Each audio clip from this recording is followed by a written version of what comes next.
Không có bất cứ sự thoải mái dễ dàng nào trên con đường đến thành công cả. Bạn có thể gào thét, bạn có thể khóc lóc, bạn có thể chửi rủa, nhưng tuyệt đối bạn không được bỏ cuộc. Không cho phép bản thân của mình lười nhác. Các bạn hãy nhớ, dù mình có nghèo hơn, xấu hơn thì mình phải nỗ lực hơn.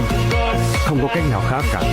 Không có phép nhiệm màu kỳ diệu nào ngoài sự nỗ lực của bản thân. Hãy cam kết và có trách nhiệm với cả bản thân. Dù bạn là ai, bạn cũng sẽ có những khó khăn của riêng mình. Điều quan trọng của bạn, hãy coi đó là những thử thách mà ông trời dành riêng cho bạn. Thử thách đó, người không có mục tiêu thì sẽ có một cuộc sống vô định. Họ sẽ trôi dạt bất cứ đâu và cuộc đời của họ mãi vô định như vậy. Bạn muốn cuộc đời của mình vô định hay cuộc đời là nằm trong tay của chính bạn?